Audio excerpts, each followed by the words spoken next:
ನಾಳೆ ಸಿದ್ದರಾಮಯ್ಯನವರ ಸಮಾವೇಶ.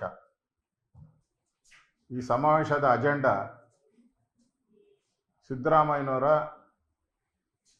ಅಳಿವು ಉಳಿವಿನ ಸಮಾವೇಶ.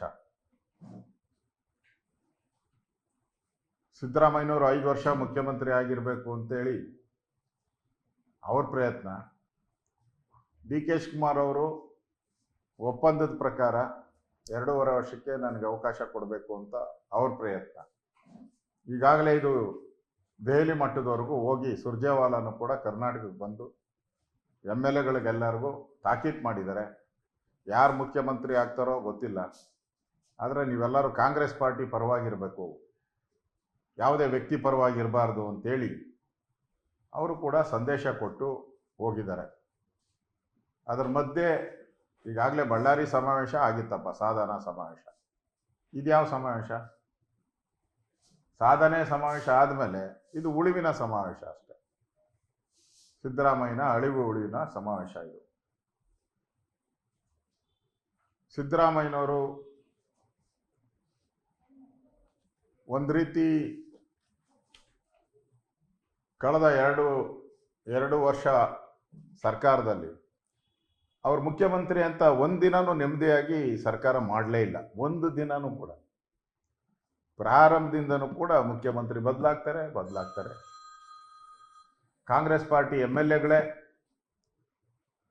ಕಾಂಗ್ರೆಸ್ ಪಾರ್ಟಿ ಮಂತ್ರಿಗಳೇ ಪದೇ ಪದೇ ಹೇಳಿಕೆ ಕೊಡೋ ಮುಖಾಂತರ ಒಂಥರ ಅಸ್ಥಿರತೆ, ಸರ್ಕಾರದಲ್ಲಿ ಅಸ್ಥಿರತೆ ತಾನೇ ನಿರ್ಮಾಣ ಆಗಿ ಇವತ್ತು ರಾಜಣ್ಣ ಹೇಳೋ ರೀತಿ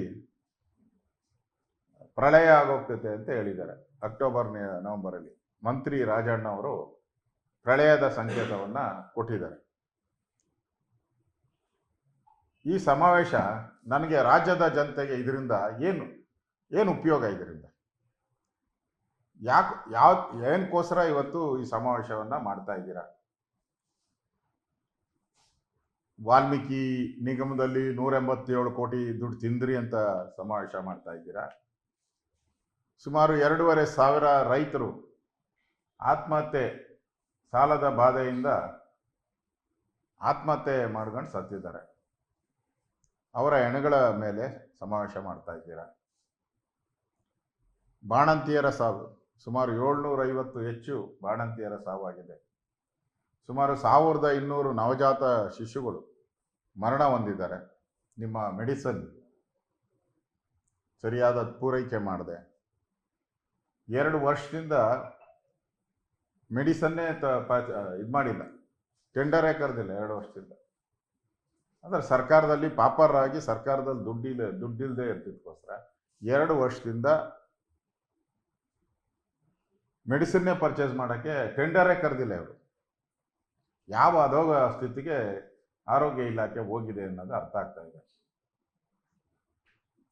ಈಗಾಗಲೇ 10ಕ್ಕೂ ಹೆಚ್ಚು ಗುತ್ತಿಗೆದಾರರು ಆತ್ಮಹತ್ಯೆ ಮಾಡ್ಕೊಂಡಿದ್ದಾರೆ.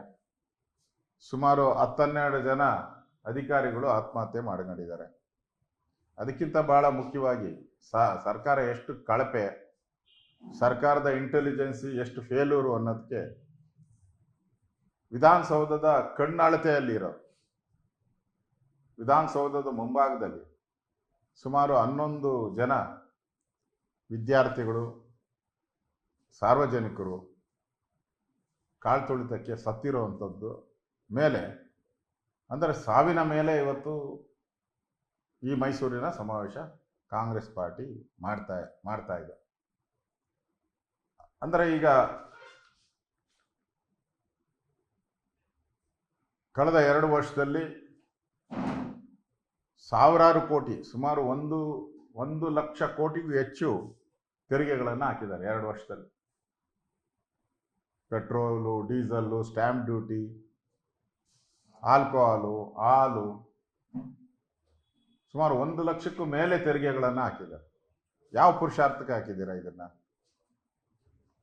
ಯಾವ ಪುರುಷಾರ್ಥಕ್ಕೆ ಈ ತೆರಿಗೆಗಳನ್ನು ಹೇರಿ ಜನಗಳ ಮೇಲೆ ಇಷ್ಟೊಂದು ತೆರಿಗೆಗಳನ್ನು ಹಾಕ್ಬಿಟ್ಟು ಇವತ್ತು ನಾವೇನೋ ದೊಡ್ಡ ಸಾಧನೆ ಮಾಡಿದ್ದೀರಿ ಅಂತೇಳಿ ಸಮಾವೇಶ ಮಾಡೋಕ್ಕೆ ಹೋಗ್ತಾ ಇರೋವಂಥದ್ದು ನಾಚಿಕೆಗೇಡು.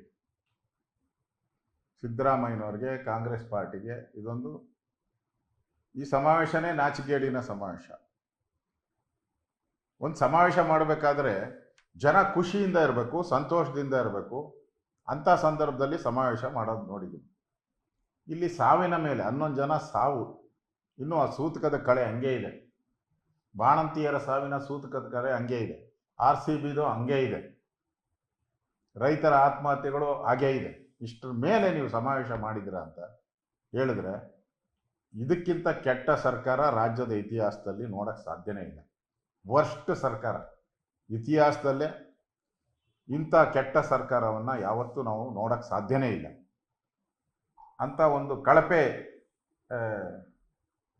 ಸರ್ಕಾರವನ್ನು ಇವತ್ತು ನಾವು ನೋಡ್ತಾ ಇದ್ದೀವಿ.